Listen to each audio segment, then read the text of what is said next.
Hey guys, it's Drone here from the TSM Valorant roster, and I'm going to show you guys my guide to play KO today. KO is probably my favorite initiator right now, just because he's kind of suited for me in the way that I like to play duelist as well. It's like my second role, and he's got those flashbangs, so you can kind of flex with him. And I think he's going to be, it's a little early to say, but I think he's going to be in the meta, and I think he'll be really powerful. And a lot of pro teams will at the very least try to use him when he comes out. And I think he'll be like a solid agent in the pool. I think good qualities to have to play specifically KO would be, you have to have a bit of that duelist mentality with the flashbangs and playmaking, but you have to have experience on players or on agents like Breach and Sky or any of those initiators, general support players, because that knife is not really for yourself. It's more for information and for other people.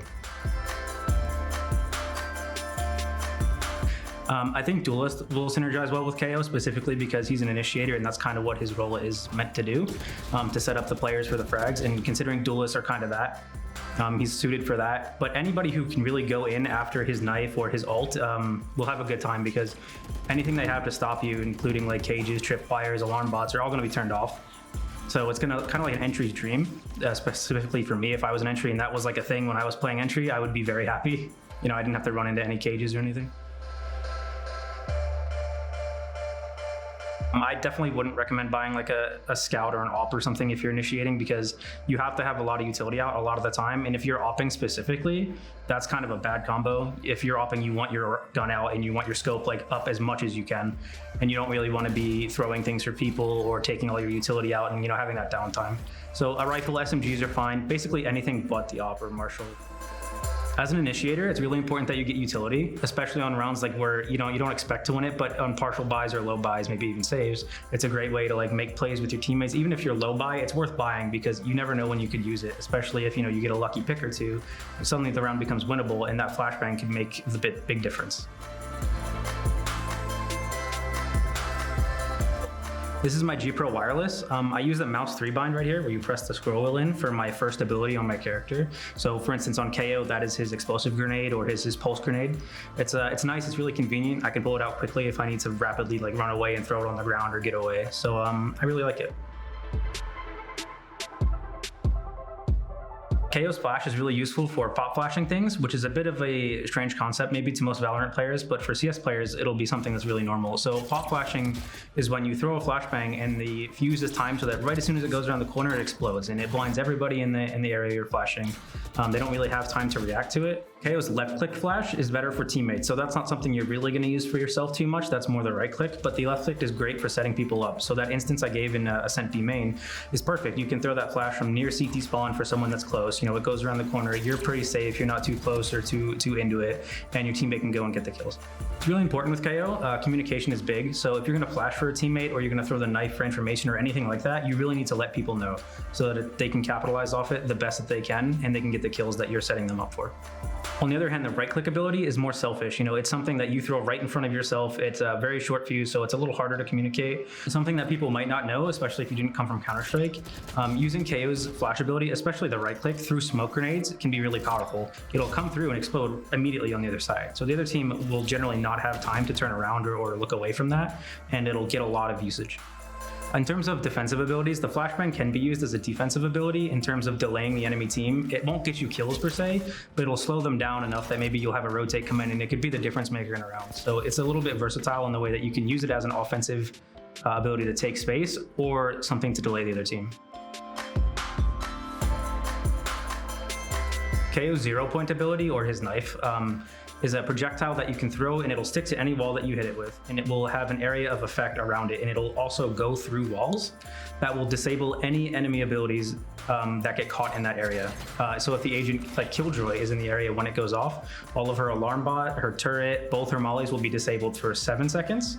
And it goes for Cypher, it goes for any agent in the game. It also disables some ultimate abilities. So for instance, Jet and Raze both have their ultimate abilities taken away once that goes off, but they will return when the timer goes off. The obvious face value is that it turns off all those utility pieces so that you can go into sites cleaner and not have as much, exploding around you or stopping you from entering. But also as a information gathering tool, it's really nice because it tells you what agents get caught in that field that you popped when you throw the knife.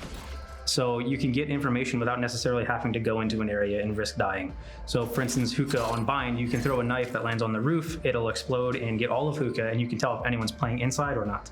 The 0 point ability can be broken if it lands within line of sight of a player. So there is a charge time once it lands on the wall. It's very short, but in that time players can shoot it and break it and it won't activate. So like I said, KO's knife ability can go through walls. So you can throw that knife somewhere where players can't see it and it's not within their line of sight, and it will still work on them and they cannot stop it. So that's something to keep in mind. KO's 0 points ability's flight path is very similar to Viper's snake bite in that it flies through the air at a very similar speed and it'll go the same distance. So if you're very accustomed to playing Viper and throwing those, you can be pretty used to the 0 points ability and knowing how to throw it and exactly what angle to aim at. KO's fragment ability is very similar to a standard HE grenade or just a grenade by raise, where that it lands on the ground and it'll clear an area out within a certain radius. But the difference about KO's is that the farther you are from the center of his ability, the less damage it'll do to you per pulse. So if you throw it on the ground and a player's right in the center, it'll kill them relatively quickly. But if they're on the edge or near the edge, it won't do as much damage and it probably won't fully clear that corner for you. KO's fragment ability is especially useful to clear very tight corners or cubbies.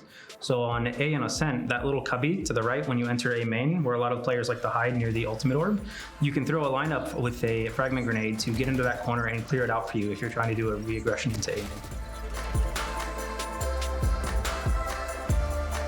KO's null command ability, or his ultimate, is very similar to his knife. It's a bit of a combination from his 0 point and Reyna's ultimate, where that you get a buff where you're shooting faster, but also you have periodic pulses out from the center of you to disable all agent abilities around you. It's about as large as your sound radius, maybe a little larger, and it'll disable everyone around you. So it's like a thing that you would pop and just go. It's very passive. You don't need to interact with it much. It's just something that you do and you play with.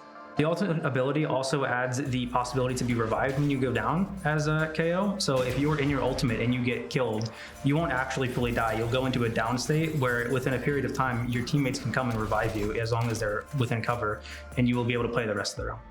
I'd say KO's ultimate ability is about middle of the pack when it comes to prioritizing it. I think Phoenix ult or Sova ult or things like that are good for like post plants or fully entering into a site are a little bit better, maybe. I think he would be just below those. I think KO's ultimate ability isn't really something that you want to do for yourself. You want teammates coordinated around you because it turns off all the other agents' abilities on the other team. And so if you have as many people around you capitalizing off of that as possible, you'll have the most impact. So if you're entering into a bomb site with your team, it's better to pop it then rather than if you're on lurking or something. If you have KO's ultimate ability and you're in a bomb site anchoring, you can pop it and use it to help defend because you get that buff where you shoot a little bit faster, and it also disables all incoming abilities when a team is taking a bomb site on you. With KO's ultimate ability, you kind of want to pop it immediately when you're going into a bomb site. You don't really want to save it for after you take it. The big impact that his utility has is getting through the choke points. So normally choke points are a big problem, especially against sentinels, because there's the tripwires and the cages and the alarm bots and the mollies and everything that they can use to stop you from getting in. KO kind of negates all that. So you can get right by it as soon as you pop it. And if you pop it right before you're about to go through, it's perfect. If I'm playing KO in ranked or solo queue, the first thing I think about when a round starts is how I can set up a teammate.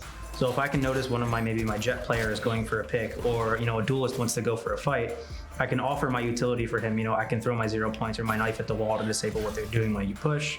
I can flash for you around this corner. I'm always thinking about these things, and it's really important that you do that because not everybody, especially in solo queue, is going to ask you for it. You have to be the one offering. It's important when you're playing KO not to tunnel vision and do the same thing every round because the other team will more than likely adjust to what you're doing. So if you throw the same knife or you throw the same grenade in the same spot every round, teams will change what they're doing and it won't get as much impact. So you have to either predict what they're going to do to change what they're doing, or you need to just change it up, switch it up, go for a pick somewhere else, throw the knife somewhere else and get information there rather than in the same spot every round.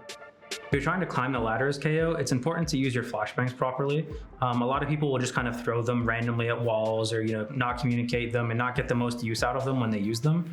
So the more you learn, you can go on YouTube. I'm sure there'll be tons of that coming out pretty soon, link, about flashbangs around corners and things that you can use to set yourself up through smokes. And as the better you get at doing that, the better you'll become as a player and you'll climb the ranks faster.